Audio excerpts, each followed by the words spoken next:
to change how they feel inside of them. They're waiting for their new relationship. They're waiting for their new job. They're waiting for their new mystical moment to occur before they feel the emotions. So basically, they're spending the majority of their time waiting and not creating, living in lack, living in emptiness, living in fear, waiting for that external event to take away their emptiness or pain. That's the Newtonian model of reality, of cause and effect.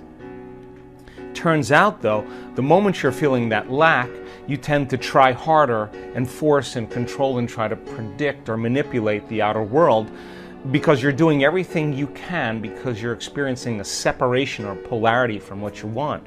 You're waiting for it to happen and not creating. So then, two things. When you combine a clear intention with an elevated emotion, a heart-centered emotion, not the emotions of survival that are anger and hostility and aggression and competition or hatred or envy or jealousy or insecurity or fear or anxiety or pain or suffering or guilt or shame. Those are derived from the hormones of stress. An elevated emotion is a heart-centered emotion. And a heart-centered emotion lacks polarity. This is the center of oneness. This is the center of wholeness. This is the union of opposites. This is our connection, our bridge to the quantum field. This is where we connect. So think about it. When you begin to feel a heart-centered emotion, what you're doing is you're falling in love with your life. So your body is your unconscious mind. It does not know the difference between an experience that creates an emotion and an emotion that you're creating by thought alone. Your body is believing it's living in that future reality in the present moment. Now think about this. The latest research on genes says the environment signals the gene. Well, the end product of an experience in the environment is called an emotion. So when you begin to embrace the emotion ahead of the actual experience, you're signaling the gene ahead of the environment. And now you're beginning to instruct and select new genes that make new proteins. And proteins are responsible for the structure and function of your body. So you're literally becoming your dream. You're literally becoming it. So when you feel that emotion, you tend to be less interested in looking around outside of you of how it's going to happen. If you're walking around conditioning your body every day to feel that emotion, that you're in love with yourself and you're in love with life and you're worthy to receive and you're open and you're inspired and you're optimistic and you're enthusiastic and you're feeling that emotion, you feel like your future has already happened. So you're less likely to feel lack or separation. Now think about this. Point number 2. Once energy makes it to the center and you feel gratitude, that center begins to produce a measurable magnetic field. That's a frequency, that's energy, and all frequency carries information.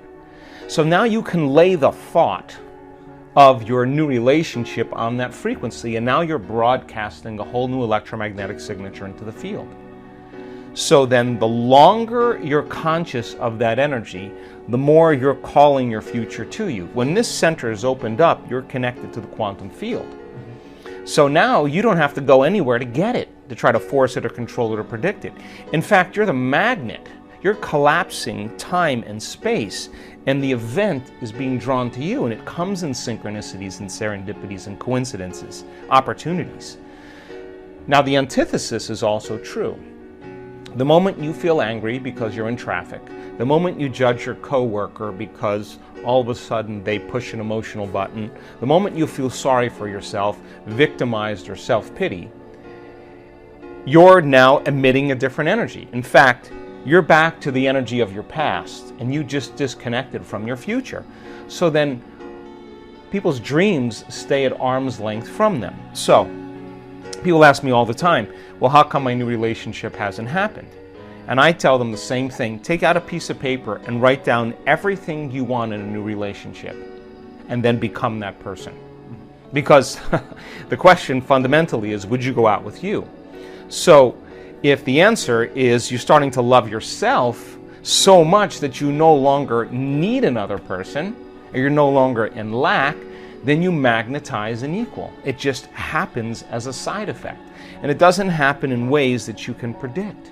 It happens in different ways. So the emotions of gratitude, appreciation, thankfulness, a love for life, a joy for existence, worthy to receive, inspired and enthusiastic to be alive, looking forward and in excitement and anticipation to the unknown, staying in that energy without analyzing. That's the energy that allows the unknown to begin to occur. So what you're doing is you're teaching your body emotionally what that future feels like. And when you're in a state of gratitude, you're in the perfect state to receive the fruits of your efforts. One of the things that I've learned in the last 5 years is that so much of our programming, so much of our unconscious mind is rooted in the body.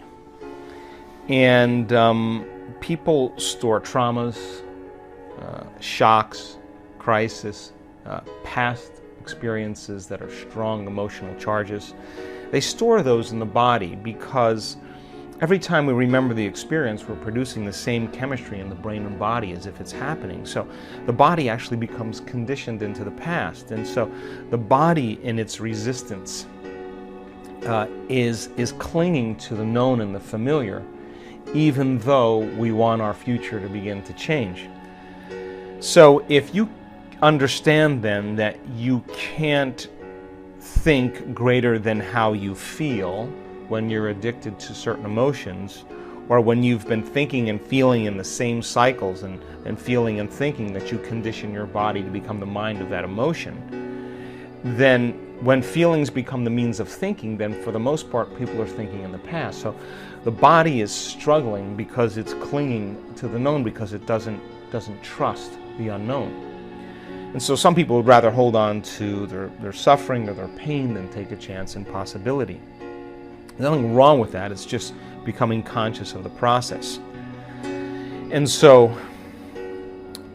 when people begin to do this work, the first thing we teach them is about that elegant, generous present moment. And when you're truly in the present moment and you're totally focused, something amazing happens. You forget that you have a body. You forget about the people in your life.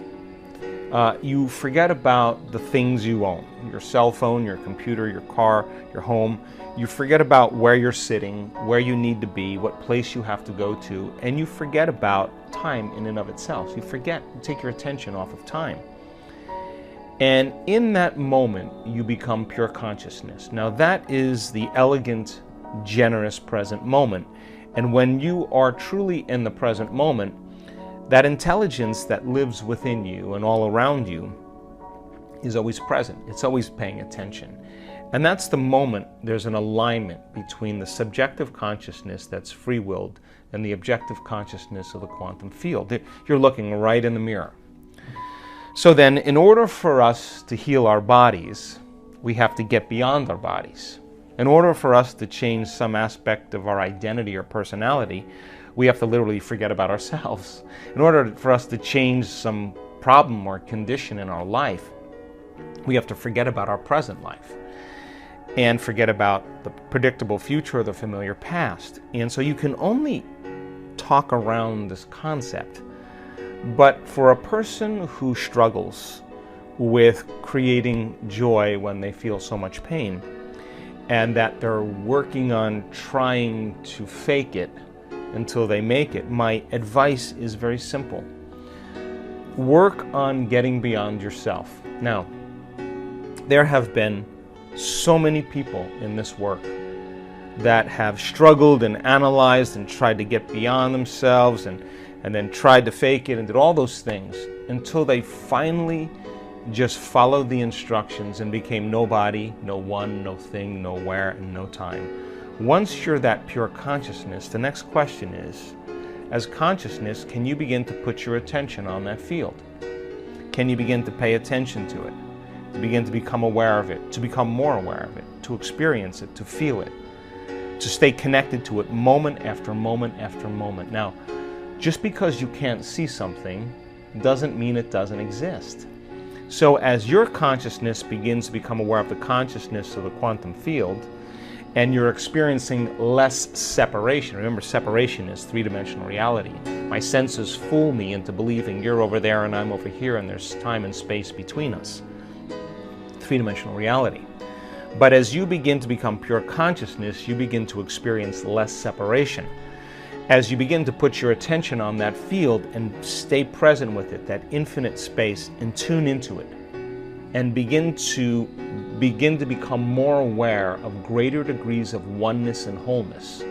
The signature of that unified field, that energy that is organizing everything material, is intelligent love.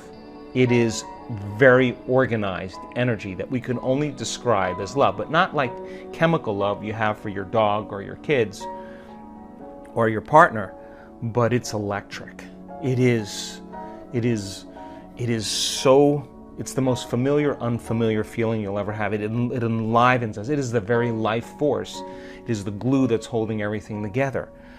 So then the moment you put your attention on it and you begin to connect to it, where you place your attention is where you place your energy. You're investing your attention and energy into that field, and you'll begin to experience greater and greater degrees of oneness and wholeness and begin to feel more love. And now you don't have to try, because the energy from these centers moves right into the heart. We've measured this thousands of times. And the person then is being baptized by the divine. And all of the struggles, all of the effort, all of the analysis, all of the bad meditations, all of the good meditations, all of the quitting, all of the complaining is worth it. Because that moment you run into it, it is the most amazing feeling you'll ever have. So I'm not asking people then to create a fake feeling just to pretend that they're there. I'm asking them to become passionate. And when they're in that field and they're no longer encumbered by their body, now they can think greater than how they feel. They're not connected to matter and anything material. They're connected to this field.